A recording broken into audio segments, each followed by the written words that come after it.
Ma'am. Step back. Wait, what did I do? Step back!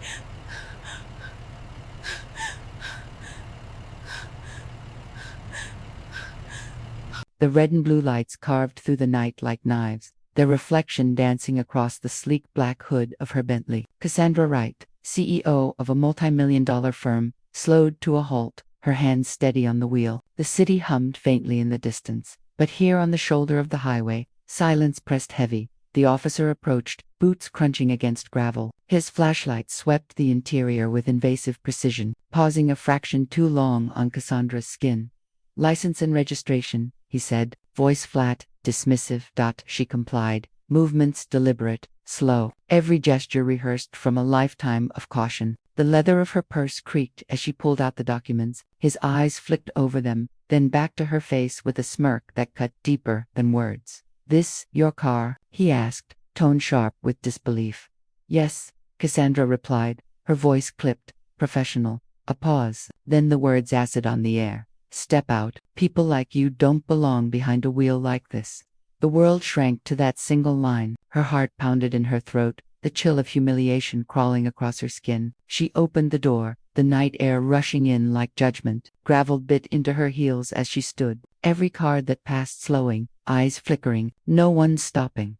The officer's hand gripped her arm with casual authority, guiding her away from the car, her as if she were trespassing on her own life. Somewhere deep inside, anger boiled beneath the practiced calm. Cassandra knew the truth that he didn't. The badge he wore, the station he worked for, the power he thought was his. It all answered to her signature, but not yet, not tonight. The sound of her Bentley door slamming shut echoed like a verdict. The Bentley's engine purred low, smooth against the late-night silence of the highway. Cassandra Wright kept her hands steady on the wheel, posture perfect, gaze locked ahead. She was no stranger to the unease that came with blue lights in her rear view. But tonight, she told herself, she had nothing to fear. She was coming home from a 14-hour day of meetings, her mind still tethered to spreadsheets, merger terms, and the half-finished email waiting on her laptop. She had earned the luxury of silence, of peace. Then the siren wailed. She eased the car to the shoulder, gravel crunching beneath the tires, street lamps flickered overhead, pale orange halos bending against the night. A patrol cruiser slid in behind her, lights slicing the dark. Cassandra's heartbeat quickened, not in panic, never panic, but in weary anticipation. The officer's boots announced his approach before his face came into view. He was tall, broad, with a chest that filled the reflective vest strapped across his torso. His flashlight beam swept through her window like an interrogation. It lingered a half-second too long on her brown skin, then cut across the leather interior, the Bentley emblem glinting under artificial light. "License and registration," he barked. Cassandra rolled the window fully down, her movements deliberate. "Of course." Officer Chief reached for her purse on the passenger seat, slow enough that her every gesture could have been performed in a tutorial video. No sudden moves, no missteps. The leather creaked as she slid the wallet free. His light stayed on her face. She handed over the documents. The silence between them was sharp, each second punctuated by the faint hiss of passing cars. He scanned her license, then looked at her again with that smirk, the kind that said he'd already judged and sentenced. "This your car?" His voice carried disbelief like static. "Yes," Cassandra said, tone crisp, professional. "Funny," he replied. "Doesn't look like it belongs to you." Her jaw tightened. The words struck with surgical cruelty, familiar in their precision. 1,000 boardroom dismissals, sideways glances, compliments wrapped in poison, they all lived inside that one line. She kept her eyes on him, steady. "It's registered in my name. You'll see that." He leaned down, resting his forearm casually on the doorframe. "Step out of the vehicle." "Is there a problem, officer?" The smirk widened. "Yeah. People like you don't belong behind a wheel like this." The line hit like a gavel. Cassandra's fingers clenched the steering wheel before she released it. She opened the door, heels clicking against the gravel as she stood. The night air was colder outside, biting her skin. Traffic slowed, headlights grazing across her body like spotlights, curious eyes flicking toward the scene and then away. No one daring to intervene. He circled her car, tapping the hood with the back of his knuckles as if checking livestock. "Fancy ride? You steal it from your boss. It's mine." Her voice was low, firm. He chuckled. "Sure it is. The humiliation was deliberate, orchestrated, each word measured to strip away dignity, piece by piece. Cassandra kept her stance tall, her silence louder than his gears. The officer suddenly stepped closer, his hand brushing her arm in what he might later call guidance. The contact was sharp, proprietary, sending a shiver of revulsion down her spine. "Stand over here," he ordered, moving her away from the car, positioning her in full view of traffic. The Bentley sat gleaming behind him, sealed and distant, as though it no longer belonged to her. She inhaled, slow, fighting the tremor that wanted to edge into her voice. "Am I being detained?" He tilted his head. "Depends. Got something to hide?" "No." "Then maybe you'll walk away. Maybe you won't. Depends on how cooperative you feel." Her heartbeat was steady now, transformed into something colder. Beneath her practiced calm, anger churned hot, dangerous. She thought of the contract she had signed only weeks ago, the one that gave her controlling interest in the very station this man represented. The irony was bitter on her tongue. But not yet. Not here, on this highway shoulder, under the gaze of headlights and the weight of silence. "Cooperative," she repeated. "That's right," he said. "Keep that tone nice and respectful, and maybe I'll let you go without a ticket." Cassandra stared at him, her face impassive. Respect, a word she had bent herself around for decades, demanded in every boardroom, denied in every glance like this one. The officer shifted, leaning closer. "What's a woman like you driving a Bentley at this hour anyway? You some kind of escort? Drug money, maybe." The accusation landed with venom. Her eyes narrowed. "I'm a CEO." He laughed, loud, derisive, echoing across the asphalt. "CEO, that's rich." He looked back at the Bentley, then at her. "Lady, the only thing you're running is a scam." The flash of headlights passed across his sneer, catching the sharpness of his teeth, the glint of his badge. Cassandra's fingers curled into fists at her sides. Her restraint was an armor, forged from every battle she had fought to stand where she stood. "You've seen my license," she said. "You've seen my registration. There's no probable cause." He tilted his head, pretending to think. "Probable cause is what I say it is. And right now, I say, you look suspicious." The word echoed. Suspicious. A lifetime compressed into that syllable. A car horn blared in the distance, then faded. The air smelled faintly of exhaust and wet asphalt. Cassandra's eyes stung not from tears, but from the weight of fury pressing against her chest. The officer moved back toward her Bentley, opened the driver's door without permission, and slid inside as if it were his. The slam of the door reverberated through her bones. Her car, her space, invaded. She stood frozen, every muscle taut, as he adjusted the seat with mock comfort. "Nice leather," he called out through the open window. "Shame it's wasted." Her silence was a blade. Inside her, something shifted. On unbreakable line had been crossed. She took a single step forward, voice steady. "You're making a mistake." The officer leaned out, grin feral. "No, sweetheart, you did," and then nothing. No resolution, no justice, only the echo of that line hanging between them, heavy as iron, as headlights streaked past and the night pressed closer, suffocating. The next morning, sunlight cut across the polished glass facade of the Metro Police Precinct, bouncing glare onto the rows of parked cruisers. The building hummed with routine, officers trading coffee cups, radios crackling, paperwork shuffled in neat stacks. Inside, the rhythm was bureaucratic, orderly, controlled until Cassandra Wright stepped through the front doors. Her heels clicked against the marble floor, each sound precise, echoing sharp as a metronome. Heads turned, conversations faltered. Most saw only the designer suit, the immaculate poise, the black woman who carried herself with an authority that unsettled. Few knew yet what she carried in her briefcase, the papers confirming her majority stake in the new public-private partnership that controlled the station's funding, oversight, and administrative decisions. Behind a desk, Officer Daniels slouched, typing out his report. His smirk returned when he noticed her. Well, he drawled, voice carrying across the lobby. "Didn't think you'd have the guts to walk in here after last night." Cassandra's gaze fixed on him, cold, unwavering. "I didn't come to talk to you." Daniels chuckled, tossing the pen onto his desk. "What's the matter? Afraid of what's in the report. Says here you were acting suspicious. Almost had to bring you in. Lucky I'm generous." The room listened. Some smirked with him, others shifted uncomfortably. Cassandra set her briefcase on the counter, her voice even. "Where is your station commander?" "Busy," Daniels said. "People like you can wait." She didn't move. Silence pressed heavy until a door opened and Captain Harlan stepped out, adjusting his uniform collar. A man of decades in the system, his face carried the practiced neutrality of authority. But even he faltered at the sight of Cassandra. Ms. Wright, he said, approaching with a stiff smile. We weren't expecting you. Clearly, she replied. Daniels squinted. You know her. The captain's jaw flexed. This is Cassandra Wright. He paused, as though searching for softer phrasing, but there was none. Is now our principal stakeholder.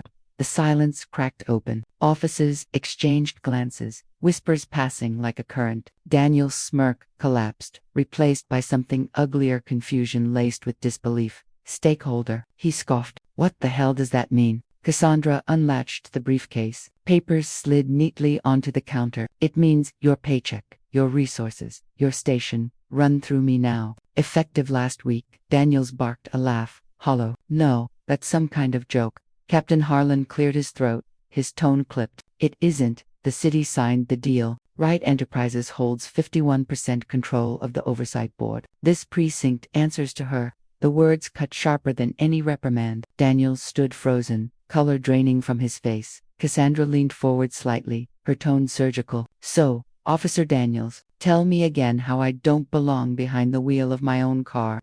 The weight of her words hung in the air. The room shifted, officers suddenly busy with papers, radios, anything to avoid the collision unfolding in front of them. Daniel's jaw tightened, his fists clenched against the desk, his voice lowered, biting. You think a title makes you untouchable? No, Cassandra said, steady as stone. I think it makes you accountable. Captain Harlan's voice cut in, sharp, warning. Daniels, enough.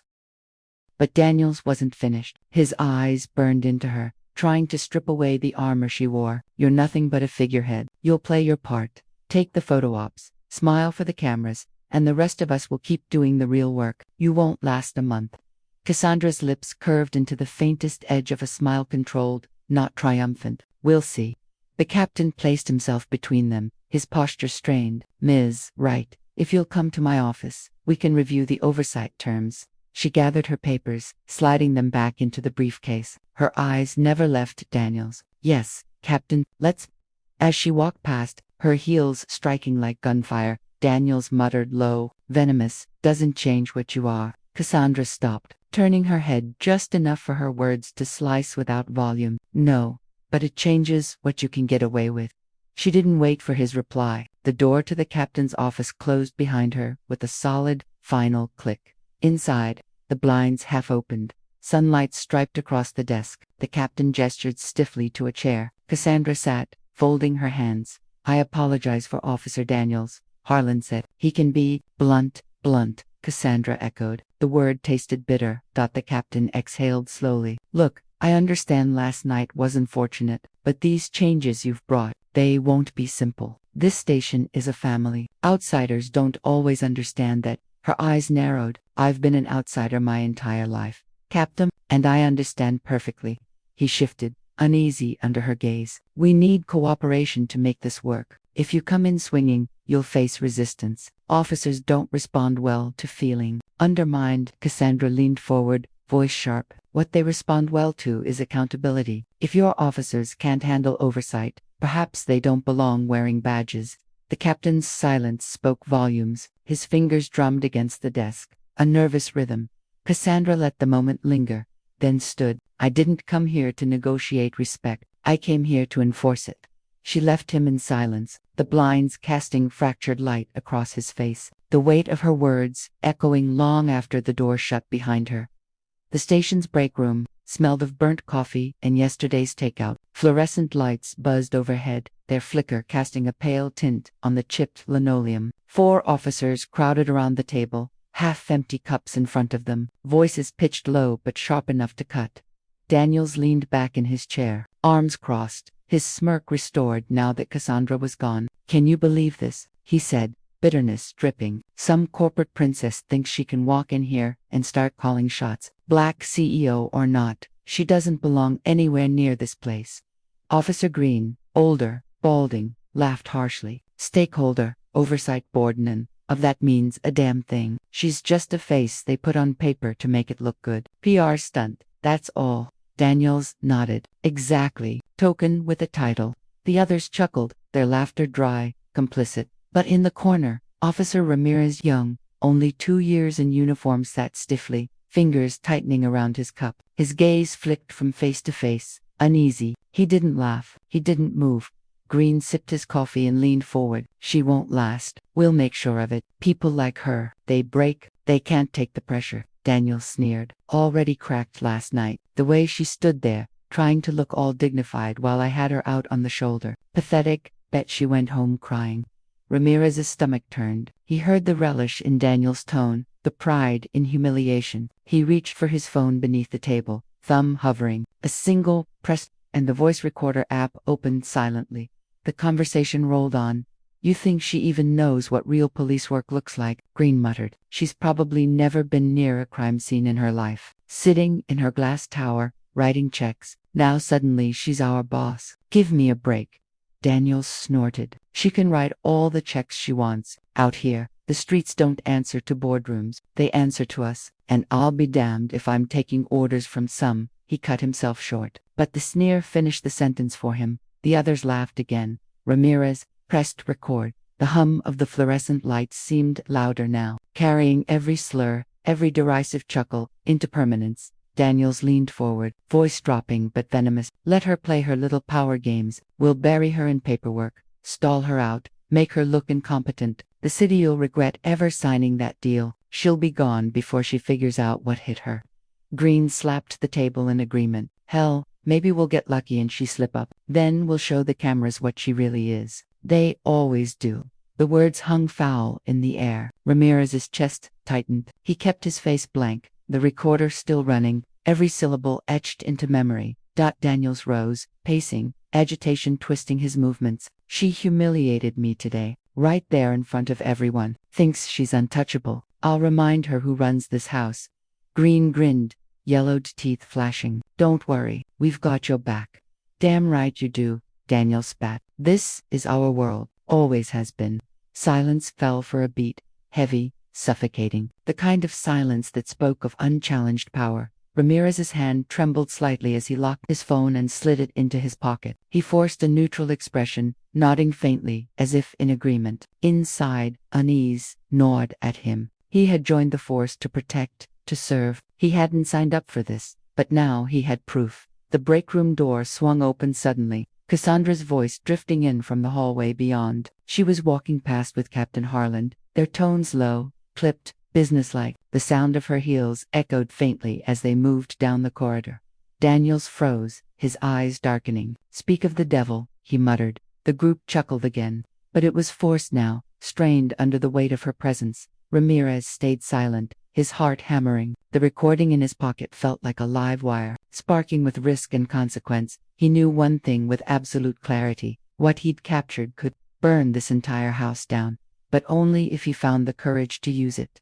The conference room was cold, sterile, the kind of space designed to strip human interaction down to procedure. A long table stretched the length of the room, flanked by mismatched chairs. Fluorescent lights hummed overhead, their glare bouncing off the polished surface. At the head sat Cassandra Wright, poised, briefcase at her side. Across from her, officers filed in one by one, muttering, shifting their weight, avoiding her gaze. Among them, Daniels swaggered in last, arms crossed, grin sharpened like a blade. He didn't sit immediately. Instead, he leaned against the doorframe, taking his time, letting his presence linger. Didn't realize we were doing board meetings now, he sneered. Cassandra's eyes flicked to him, cool and unyielding. Sit down, Officer Daniels. This is business, not theater. His smirk twitched but held. He dropped into a chair, sprawled deliberately, as if the seat itself belonged to him. Captain Harland cleared his throat, standing at the far end. This session is to review procedural adjustments under the new oversight agreement. Ms. Wright is here to observe. Observe? Daniels barked a laugh. No, she's here to pretend she runs the place.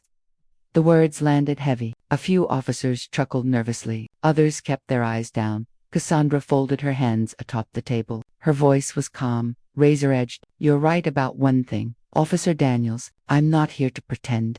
Daniels leaned forward, his smile wolfish. Then, what are you here to do, exactly? Show us how a CEO handles a traffic stop. Maybe lecture us on proper flashlight angles. The room stirred, uncomfortable laughter rising. Cassandra didn't blink. I'm here to remind you that authority without accountability is corruption. The laughter died. Daniel's eyes narrowed. Big words. Out here, it's not boardroom jargon. It's life and death. And you, his finger jabbed toward her, sharp, accusatory. You don't know the first damn thing about it. Her jaw tightened, but her voice remained steady. Life and death. Is that what you call pulling a woman out of her own car and treating her like a criminal? The room stilled. Even Captain Harland shifted uncomfortably. Daniel's face flushed, but his tone stayed mocking. You crying about last night? I was doing my job. If you didn't like it, maybe you should drive something that doesn't scream stolen property. A murmur rippled through the room. Cassandra's eyes locked on his, burning cold. You humiliated me in public, she said, her tone clipped, each syllable a hammer. You assumed criminality not because of evidence, not because of behavior, but because of skin. Daniel slammed a fist against the table, the sound cracking through the air. Watch yourself. Captain Harland stepped forward, voice raised. Daniels, but Cassandra spoke over him, her voice carrying, firm, unshaken. No, let him speak. Let everyone hear it. The silence was deafening. Daniel's chest heaved, his bravado fraying at the edges. You think you can waltz in here and take over? You're not one of us. You'll never be one of us. Cassandra leaned forward, her tone cutting through the tension. You're right. I will never be one of you, because I refuse to wear a badge that hides behind fear and prejudice. Her words hit like glass shattering. Officers shifted, eyes darting between them, the power dynamic shifting in the air. Daniels sneered, but his voice cracked just slightly. You think anyone out there cares? You're a name on paper. That's it. We're the ones who keep this city standing, not you. Cassandra's gaze didn't waver. If keeping this city standing means terrorizing the very people you're sworn to protect, then you're not a guardian. You're a liability. The words hung like smoke, acrid and undeniable. For the first time, Daniels faltered. His smirk broke, jaw tight, eyes darting to the captain for rescue. But Harland only rubbed his temple. Silent, Cassandra stood, the scrape of her chair deliberate. This ends now. You will not intimidate me. You will not diminish me. And you will not continue unchecked. Daniels rose too, trying to tower over her. Or what? You'll write me up. Push paperwork. You don't scare me. Her voice dropped, low and lethal. I don't have to scare you. The truth will. The silence was punctured only by the buzzing light overhead. Daniels stared at her, fury knotting his features. But something else lingered in his eyes, fear. Faint, but there. Cassandra gathered her briefcase, her composure flawless. Meeting adjourned. She walked out, her heels striking like gunfire once again. Behind her, murmurs swelled uncertain, unsettled. Daniels stood frozen, fists clenched, the cracks in his confidence widening, and in a quiet corner, Officer Ramirez's hand brushed against his pocket, the recording still saved, heavy with the power to end careers. The confrontation had drawn the battle lines. Now, the war was inevitable. The following morning, the city awoke to whispers. What had begun as murmurs inside a closed conference room now flickered like sparks across screens and radio waves. Cassandra sat at her desk, a steaming cup of coffee untouched beside her, eyes fixed on the phone that wouldn't stop vibrating. She hadn't expected Daniel's arrogance to become the tinder for something larger. A message from Officer Ramirez had arrived late last night. It's time. Attached was an audio file, grainy but clear. Daniel's voice spilled through her earbuds, dripping with venom. She's not one of us. She'll never be. People like her don't belong here. Not on our streets. Not behind the wheel of that kind of car. I'll make sure she knows it. Every word dripped with contempt. Every syllable carried the weight of intent. Not just misconduct, but hatred exposed in raw form. Ramirez had taken a risk. Cassandra knew it. One wrong move, and he'd be branded a traitor. His career buried before it began. But he had delivered something no board meeting could bury. No captain could ignore. Proof. By sunrise, the file had slipped into the hands of a local journalist. By noon, the story blazed across headlines. Racial bias in blue. Officer caught on tape. The newsroom footage replayed again and again. The audio syncing over B-arrow of flashing lights and squad cars. The anchor's voice carried a tone both grave and sharp. Community leaders demand accountability after damning recording surfaces. Cassandra's phone rang again. This time, it wasn't Ramirez. It was her lawyer. You've got leverage now. Enough to force not just a reprimand, but a reckoning. She leaned back in her chair, fingers steepled, eyes cold. Leverage isn't enough. I want permanence. I want policy. The lawyer hesitated. Daniels won't go quietly. He'll drag you through the mud, and the department, half of them, will close ranks around him. Cassandra's lips pressed into a thin line. Then let them. The louder they fight, the clearer the truth becomes. Across town, Daniels was unraveling. He sat in his cruiser, engine idling, radio silent. His phone buzzed endlessly, texts pouring in, some supportive, most damning. His name had become a curse, a headline, a hashtag. His partner climbed into the seat beside him, eyes darting nervously. They're saying internal affairs is already moving. You might get suspended. Daniels slammed a fist against the steering wheel. Suspended? For what? Talking the truth. His partner swallowed hard. For bias, for conduct unbecoming, for everything. Man, they've got you on tape. Daniel's face burned, sweat beading at his temple. That bitch set me up. She planted this. She thinks she can ruin me. His partner stayed silent. Daniel's fury cracked into desperation. I'm not going down for this. I've given 20 years to this job. I bleed blue, and now one outsider thinks she can end me. No, not happening. His voice broke into a growl. If she wants war, she's gonna get it. By evening, Cassandra appeared live on the city's most watched news network. The studio lights cast her in sharp relief, every word she spoke measured, every glance deliberate. I did not choose this fight, she began, her tone calm, but when power is abused, when authority becomes a weapon instead of a shield, silence is not an option. She paused, letting her words sink in. The anchor nodded, leaning forward. And what do you say to those who claim this is an isolated incident, one officer's mistake, not reflective of the force as a whole? Cassandra's eyes darkened. If it were isolated, it would not resonate with so many. If it were isolated, I wouldn't be flooded with messages from people who have lived the same humiliation, the same fear, at the hands of those sworn to protect them. This is not about one man. It is about a system that allows men like him to thrive unchecked. The anchor swallowed, sensing the weight of her words. And what do you want to see happen next? Cassandra leaned closer to the camera, her voice unwavering. Accountability, reform, and a culture where no officer believes they are untouchable. The broadcast went viral before the hour ended. Clips circulated across social media, hashtags swelling with momentum. The city's mayor, under pressure, released a statement. We take these allegations with utmost seriousness and will be pursuing an independent investigation. But Cassandra knew investigations could drag for months, even years. She wasn't waiting. That night, as the city simmered, Cassandra drafted a press release from her company's headquarters, backed by her influence, her wealth, and now public sentiment.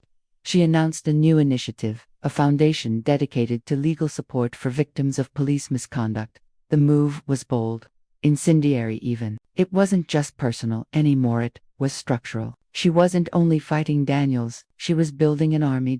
In a dim bar near the precinct, Daniels watched her speech replay on TV, his jaw clenched, eyes bloodshot, drink untouched. She's painting me as the face of racism, he muttered. You gave her the brush. Ramirez's voice cut from behind. Daniels spun, eyes narrowing. Ramirez stood at the edge of the bar, posture steady, gaze unwavering. You, Daniels spat, rising to his feet. You're the rat. You recorded me. Ramirez didn't flinch. I did what was right. Daniels' hand twitched, rage boiling in his veins. For a split second, the bar's air thickened with the threat of violence, but Ramirez didn't move. He simply held his ground, his voice calm but firm. You're done, Daniels. The city's watching now. Every step you take, every word you say, it's all on you. Daniels' face twisted, caught between fury and fear. He lowered his voice to a growl. You think this ends me? No, this is just the beginning. Ramirez's expression stayed cold. No, this is the beginning of the end. Outside, the city pulsed with tension. Protesters gathered in small clusters, holding signs, chanting, their voices echoing through the streets. Sirens wailed in the distance. And in her office, Cassandra stared out the window, watching the glow of flashing lights on the horizon. The exposure had cracked the surface, but she knew cracks could spread. Daniels was cornered, and a cornered man was dangerous. The war was no longer looming, it had begun. The city didn't sleep. By dawn, the protests had swollen, voices thundered outside police headquarters, signs lifted high. Justice now, accountability for all, no one above the law. Cassandra watched from her office window. the chants echoing faintly through the glass. The air felt different, charged, electric, dangerous. She pressed her hand against the cool pane. Her reflection ghost-like in the morning light. Her phone rang. Ramirez. They've suspended him without pay, he said. She closed her eyes. One step, and he's furious. Word is, he stormed out of the precinct. Said he won't be made an example of. He's talking to anyone who'll listen. Other cops, union reps, reporters who'll spin it his way. Cassandra's jaw tightened. He's playing the martyr. Exactly. And people are listening. The union's already calling it a witch hunt. You need to be ready. By mid-afternoon, Daniels had made his move. He stood on the steps outside the police union hall. Microphones clustered before him. Cameras flashed. Reporters jostled. He looked disheveled but defiant, his voice booming through the crowd. This is persecution. They want to crucify me for doing my job because I dared to question someone who thinks money puts her above the law. The crowd murmured. A few nodded. Others whispered uneasily. Daniels leaned in, voice dripping venom. This isn't about justice. This is about politics. They're using me to push an agenda, to weaken the badge, to make every cop second guess whether protecting our streets will cost them their career.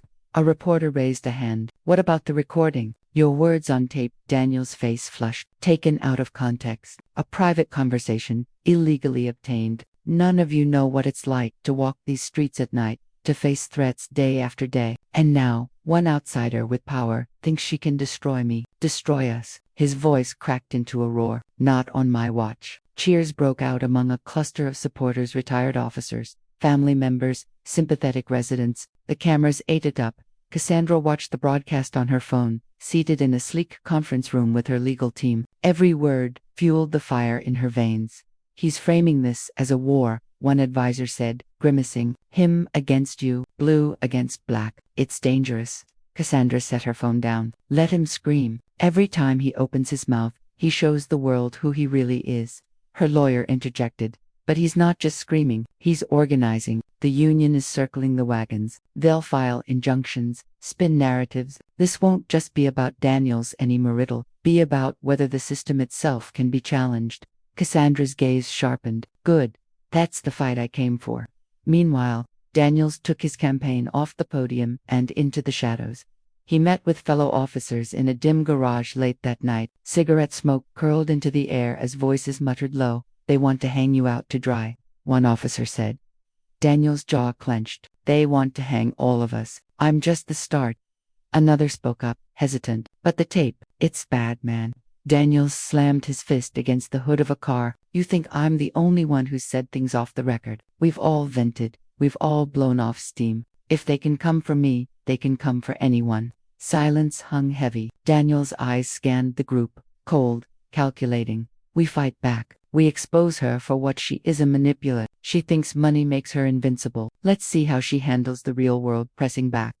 The real world came swiftly. Within 48 hours, Cassandra's personal life was splashed across tabloids. Old business disputes resurfaced. Half-truths, twisted into daggers. Anonymous leaks smeared her reputation. Exaggerated stories of ruthless boardroom tactics. Claims of exploiting workers overseas. Daughter assistant stormed into her office, tablet in hand. They're attacking you from every angle. Social media's on fire. They've even dragged your family into it. Cassandra's chest tightened. She clicked on one headline. Who really runs this city? CEO's dark secrets revealed. Her father's name appeared in the subtext. Dead 20 years, yet now weaponized against her. Her hands trembled for the first time, not out of fear but fury. That evening, Ramirez met her in a quiet diner on the city's edge. He slid into the booth across from her, eyes scanning the room before settling. You need to understand, he said, voice low. Daniels isn't acting alone anymore. The union's feeding him intel. They're treating him like a hero who got ambushed. And some people want to believe it because it lets them deny what the tape revealed. Cassandra stirred her coffee, eyes cold. So they'd rather pretend his hate doesn't exist than face it head on. Ramirez nodded grimly. It's easier to blame you. You're the outsider, the one with power they don't control. She met his gaze, voice like steel. Then we make it harder. We don't just fight his lies, we overwhelm them with truth. Ramirez leaned back, exhaling. That's going to get ugly. Her lips curved, not in a smile but in defiance. It's already ugly. Now it gets real. That night, Cassandra convened her closest allies in the glass tower of her company's headquarters: lawyers, activists, journalists, each with a stake in the outcome. She stood at the head of the table, every eye locked on her. "They think they can smear me into silence," she said, "but this isn't about me anymore. It's about every person who's been silenced, humiliated, or brutalized and told to swallow it because the system won't change." Her voice rose, steady, commanding. "We don't hide, we don't back down. We shine a light so bright it burns through every shadow they hide in." A hush followed. Then, slowly, one by one, her allies nodded. But outside that tower, Daniels seethed. He sat in his darkened apartment, TV flickering. The chants from protesters carried faintly through the night air. His fists tightened, jaw locked. "She thinks she's untouchable," he muttered. The screen flashed again with Cassandra's face, unyielding, powerful. Daniels hurled his glass across the room, shattering it against the wall. His breathing ragged, he whispered into the dark, "No one makes a fool of me. No one." The escalation had reached its peak, and both sides knew the next move would break something. The city felt like a drum stretched too tight, every beat threatening to split it open. Cassandra sensed it in every headline, every chant outside headquarters, every email from allies warning her of new smears. But Daniels was unraveling. He paced his apartment like a caged animal, curtains drawn, phone buzzing nonstop, calls from his union, texts from old colleagues, news alerts flashing his name. He ignored most of them, his mind a carousel of rage. The suspension had hollowed him out. His badge was locked in a drawer, his guns surrendered, his routine ripped away. Without the uniform, he felt naked, diminished, irrelevant. On the TV, Cassandra's face appeared again. Interview replayed, her voice calm, commanding. "This fight isn't about one man. It's about the rot in the system that shields him." Daniel's chest heaved. He hurled the remote at the screen, the crack shattering glass into a jagged spiderweb. "She thinks she's the system." His voice was raw, venomous. "She thinks she owns me." At the precinct, whispers spread. Daniels was losing control. "You see him lately?" one officer muttered to Ramirez in the locker room. "Yeah, he's boiling over," Ramirez replied, pulling his jacket on. "And when a man like him starts boiling, someone gets burned." "You think he'd actually?" The younger officer trailed off, uneasy. Ramirez didn't answer. His silence was enough. 2 nights later, the protests swelled into the largest yet. The square outside City Hall throbbed with voices, hundreds packed shoulder to shoulder, candles flickering in the autumn air, banners raised against the skyline. Cassandra stood at the edge, flanked by supporters. Her presence was quiet but deliberate, her gaze fixed on the podium where community leaders spoke. Each speech struck harder than the last, hammering truth into the open night. Off across the street, Daniels watched from the shadows. His baseball cap was pulled low, his fists jammed into his pockets. He could feel the heat of the crowd, the rhythm of their chants, each one pounding against his skull. They weren't just calling for justice, they were calling for him. Hours later, as the protests broke apart and candles guttered out, Cassandra walked toward her car. Ramirez intercepted her, face tense. "You shouldn't be out here without security," he said. "I'm not hiding," she replied, her voice steady. "Not about hiding, about staying alive." His eyes scanned the crowd, lingering on dark corners. "He's here. I can feel it." Cassandra's pulse flickered, but she didn't flinch. "Then let him watch. Let him see." "I'm not afraid," Ramirez muttered. "He's not watching. He's hunting." Daniel's breaking point came the next morning. He stormed into the Union Hall, eyes bloodshot, voice ragged. A dozen officers sat in a circle, the air thick with tension. "They're destroying me," he roared. "You think she'll stop at me? No. She'll take everything: our badges, our pride, our way of life, and you're all just sitting here, letting it happen." An older officer spoke quietly. "We're handling it through channels." "IA's looking, the union's fighting." "Channels," Daniel spat. "You think channels will save you? She doesn't care about channels. She wants blood." Murmurs rippled, discomfort thick in the room. Daniels leaned forward, voice low and trembling. "We take it back. Not with words, with action, with strength." The room stilled. Some officers shifted uncomfortably, others avoided his eyes. Finally, Ramirez, who had slipped in unnoticed, spoke from the doorway. "You don't represent us anymore, Daniels. You're not strength, you're desperation." Daniels spun, his face contorted. "Traitor," he spat. pointing a shaking finger. You sold me out. Ramirez didn't blink. No, you sold yourself out the moment you thought hate was a shield. By evening, Daniels had disappeared. His apartment was empty, his phone left behind. Neighbors reported shouting, the sound of glass shattering. Then silence. The department issued a welfare notice, but Ramirez knew better. Daniels wasn't broken. He was plotting. That night, Cassandra returned home to her penthouse, overlooking the city. For the first time in days, exhaustion overtook her. She slipped off her heels, set her phone on the counter, and sank into the couch. The skyline glittered beyond her windows, deceptively peaceful, but the peace shattered with a single sound, metal scraping against the lock. Her body froze. The door creaked open, slow, deliberate. A silhouette filled the frame, broad shoulders, familiar stance. Daniels. His voice rasped, low and chilling. You thought you could ruin me. Now it's just you and me. Cassandra's breath caught in her throat, the world narrowing to the shape of his shadow creeping into her home. The collapse had come not just of a man, but of the line between law and lawlessness, and Cassandra stood on the knife's edge of it. The door clicked shut behind him, heavy and final. Cassandra's penthouse, once silent sanctuary, now pulsed with menace. The dim city lights filtered through glass walls, painting Daniel's face in fractured shadows. His eyes burned with something beyond rage, something desperate. Feral. Cassandra stood slowly, every muscle taut. Her voice, though steady, carried the weight of steel. You shouldn't be here. Daniel's lips twisted. You shouldn't be anywhere near this city. You think you own it. You think you own me. Her pulse pounded in her ears, but she forced calm into her tone. You've already destroyed yourself, Daniels. Breaking into my home just proves it. He stepped closer, boots heavy against marble floors. No, you destroyed me. You and your crusade. You took my badge, my name, my life. What do I have left? You still have a choice, she said, her voice sharp but even. Walk away. Leave before this goes further. Daniels laughed hollow, bitter. Walk away. After 20 years, after giving everything to a city that tossed me aside the second you cried foul. His voice cracked, louder now. No, I make the rules tonight. From the hallway, Ramirez's voice cut through. Put it down, Daniels. Daniels froze. Cassandra's eyes flicked past him. Ramirez stood framed in the doorway, gun leveled, gaze steady. You've lost, Ramirez said. Don't make this worse. Daniel's jaw clenched. Stay out of this. You already stabbed me in the back once. I didn't stab you, Ramirez said firmly. You did that yourself. This, right now, is you twisting the knife. Daniels turned, sweat streaking his temple, his hands trembling, though his voice thundered. You don't get it. Without that badge, I'm nothing. And he jabbed a finger toward Cassandra. She made sure of it. Cassandra's voice cut in, cold but steady. You made yourself nothing the moment you chose hate over honor.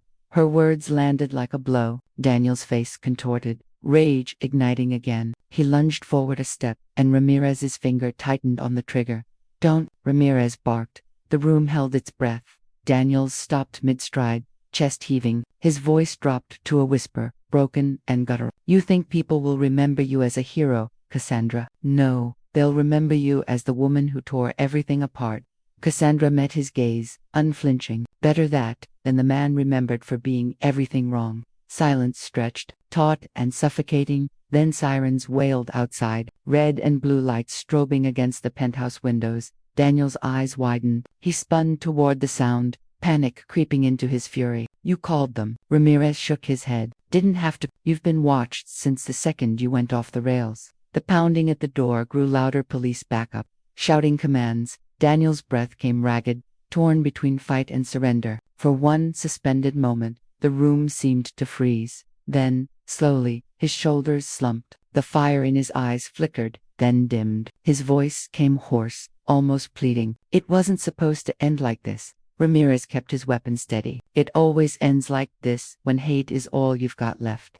The door burst open. Armed officers flooded in, weapons drawn, commands echoing. Daniels lifted his hands, trembling, defeated. They cuffed him swiftly, dragging him past Cassandra, past Ramirez, toward the flashing lights outside.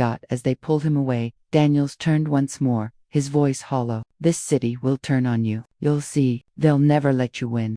Cassandra stood motionless, watching him vanish into the night. The echo of his words lingered, heavy as chains. When the apartment finally fell silent, Ramirez lowered his weapon. He glanced at Cassandra, relief mixing with exhaustion. "You all right?" he asked quietly. Cassandra exhaled, finally letting the air leave her chest. "No, but I'm alive. That'll have to be enough for now."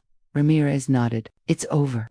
Her eyes turned toward the shattered glass of the broken TV, the chaos lingering in her home. She shook her head slowly. "No, it's not over. He's just a symptom. The disease is still out there." Ramirez didn't argue. He knew she was right. Later that night, Cassandra sat alone by the window, city lights glowing below. Her reflection stared back at her tired, hardened, resolute. Daniels was gone, but his shadow still lingered, woven into the city's fabric. She whispered to herself, voice barely audible, "The fight doesn't end with him," and deep down, she knew the confrontation had only carved the path to something larger, something far more dangerous. Dismantling the system that had allowed him to exist at all. The trial drew the city into a fever. Weeks had passed since Daniels was dragged from Cassandra's penthouse, but the headlines never cooled. His face, once stern in a crisp blue uniform, was now plastered across screens in grainy courtroom sketches, his eyes hollow, his posture slouched. Every day, protesters gathered outside the courthouse. Some carried signs demanding justice. Others shouted in his defense, insisting he'd been betrayed. The crowd was a split mirror of the city itself, fractured, restless, waiting for the gavel to fall. Cassandra sat quietly in the courtroom gallery, her presence electric even in silence. Every camera tracked her, every whisper circled back to her name. She hadn't asked to be the center of the storm, but she refused to step aside from it. The prosecutor's voice cut sharp as glass. Officer Daniels didn't just abuse his authority, he weaponized it against those he swore to protect. He thought his badge made him untouchable. This recording proves otherwise. The audio played again, echoing through the chamber. Daniel's voice filled the room vile, unfiltered. Each word struck like a lash. The jury shifting uncomfortably in their seats. Cassandra's chest tightened as she heard it again. That venom directed at her, at people like her. She forced herself not to look away. The defense tried to spin. A man pushed to the edge. Years of service. Words said in anger, not action. But no spin could erase the truth. The tape was more than words. It was a revelation. During recess, reporters swarmed the steps of the courthouse. Cassandra stepped out, flanked by Ramirez and her legal team. Microphones surged forward, questions flying like arrows. "Ms. Holt, do you feel vindicated?" Her voice was steady, resonant. "Vindication isn't the goal. Change is. This trial isn't just about one man. It's about ensuring no one else believes they can wield hate as a weapon behind a badge." "Do you fear backlash?" Her eyes darkened. "I fear silence more than backlash." The quote spread within the hour, plastered across headlines. "I fear silence more than backlash." Inside, Daniels finally took the stand. He looked at diminished cheeks hollow, voice uneven. "But the venom hadn't left. They want to destroy me," he spat, gesturing toward Cassandra. "She wanted a trophy. She wanted to parade me as her conquest. That's all. This is her power against mine." The prosecutor leaned in. "So you admit you saw her as an enemy, not as a citizen?" Daniels hesitated, his jaw tightening. His silence was louder than denial. The jury caught it. Cassandra saw it in their faces. Recognition, clarity. The mask had slipped. When closing arguments ended, the air in the courtroom thickened with anticipation. The jury returned in less than 4 hours. Guilty on all counts. The gavel struck. The sound reverberated like thunder. Daniel's face collapsed, his fury crumbling into despair. As officers led him out in chains, he turned once, his eyes locking on Cassandra's. For the first time, there was no fire, only emptiness. The city erupted. Cheers, tears, shouts. Protesters hugged outside the courthouse, while Daniel's supporters jeered, their chants swallowed by the roar of celebration. Cassandra didn't smile. She didn't cheer. She walked quietly through the courthouse doors, her steps measured, her expression unreadable. Ramirez caught up beside her. "It's done." She shook her head. "No, it's beginning." He frowned. "You put him away. What more?" Cassandra stopped, her gaze sweeping over the sea of faces outside, the hopeful, the angry, the wounded. "One man in chains doesn't fix the machine that built him," she said softly. "This verdict is proof, but proof means nothing unless we build on it." Ramirez studied her, then nodded. "Then we build." That night, Cassandra stood before a packed auditorium, her words broadcast live across the city. I did not win today. None of us did. Justice is not a prize, it is a duty. And it must extend beyond one name, one uniform, one courtroom. It must reach every corner where power is misused, where silence is demanded, where dignity is denied. Her voice trembled only once, when she spoke the last line. This cost me more than I will ever say aloud. But if my cost means fewer must pay tomorrow, then it is a cost I will carry. The audience rose, applause thunderous, cameras flashed. Yet Cassandra felt no triumph, only the weight of tomorrow pressing down. In his cell, Daniels sat alone, staring at the concrete wall. His name had become a warning, not a legacy. No crowds, no cheers, no badge, only silence. The system that once shielded him had spit him out. Back in her office, Cassandra watched the city lights flicker below. She lifted a glass of water, her hands steady now, her reflection clearer than it had been in months. She was scarred, she was weary, but she was unbroken. The fight wasn't over. It never would be. But tonight, for the first time, she allowed herself a small moment of peace. In a war that stretched far beyond her, the city hummed beneath her, a city forever changed, not by vengeance, but by exposure. And Cassandra knew the reckoning wasn't his alone, it was everyone's. The trial had ended, but the echoes carried on.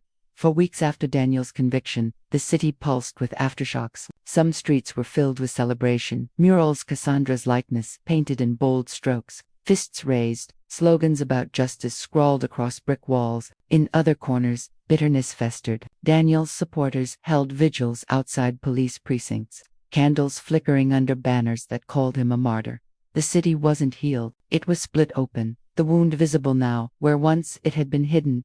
Cassandra withdrew from the cameras. She had no appetite for interviews, no hunger for the spotlight. Her days became consumed with meetings, policy advocates, civil rights lawyers, grassroots organizers. Everyone wanted her voice, her leverage, her name attached to their cause. At night, she sat alone in her penthouse, the skyline stretching endless beyond the glass. Silence pressed harder than the noise had. She found herself reliving the trial in fragments. Daniel's sneer, the cold echo of the tape, the jury's final word. The victory felt hollow, like winning a war but returning to a field still burning. Ramirez visited one evening, carrying takeout cartons instead of legal briefs. He set them down on her table without ceremony. "You're vanishing," he said flatly. Cassandra didn't look up. "I'm working." "You're hiding." Her jaw tightened. "You think I wanted any of this, that I enjoy being the face of a fight I didn't choose?" Ramirez leaned against the counter, arms crossed. "You could walk away. The cameras would move on. The city would find its next storm. But you haven't walked. You're still here." She finally met his eyes. Exhaustion softened her voice. "Because if I walk, his shadow wins." For the first time, Ramirez didn't argue. He simply nodded, leaving the food untouched between them. Weeks later, the department announced sweeping changes: mandatory body cameras, a civilian oversight board, expanded de-escalation training. The reforms were far from perfect, riddled with loopholes, but they were a beginning. Cassandra sat in the back of the press conference, unacknowledged. She didn't need to stand at the podium. Watching the policies etched into law was enough. Change had a face, but it didn't need to be hers forever. On the anniversary of Daniel's conviction, Cassandra walked quietly through the courthouse steps. No press, no entourage. She carried a single white lily in her hand. She placed it on the marble railing outside, where crowds had once screamed and chanted. For a moment, she stood still, her eyes closed, letting the memory of that day wash over her. Not triumph, not sorrow, just a reminder that reckoning was never permanent. It was something to be renewed, again and again.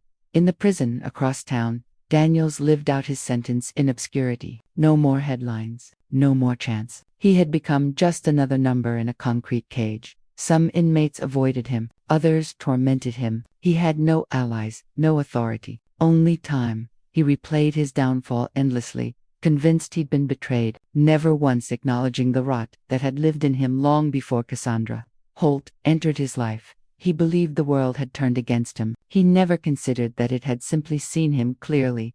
One night, Cassandra returned to her office and found an envelope on her desk. No sender, no mark. Inside was a letter, scrawled in rough handwriting. "You don't know me. I watched the trial. My brother died in police custody 5 years ago. We never got justice. But watching you stand there, unbroken, gave us something we thought was gone. Thank you. She set the letter down carefully, her hands trembling. It was not vindication. It was weight. A reminder that stories like hers were not singular, that she was not alone. As the months passed, Cassandra reclaimed fragments of her life. Dinners with old friends, walks through the park without security trailing her, quiet mornings with coffee before the city stirred awake. The scars remained, invisible but deep, yet she learned to live with them, not as symbols of defeat, but as proof that she had endured. One evening, staring out at the skyline, Cassandra whispered to herself, "They tried to make me small, but they only made me see how much larger the fight really is."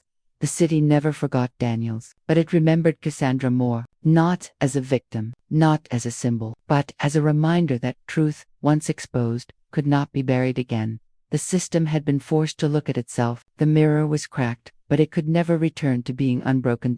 Cassandra knew the fight would never end. There would always be another Daniels, another courtroom, another battle. But she had already decided she would not be consumed by vengeance, nor blinded by victory. She would endure, and through endurance, she would shape the silence into something that could not be ignored. The lights of the city flickered in the night, restless, alive, waiting. Cassandra Holt closed her eyes, steady, unafraid, and breathed.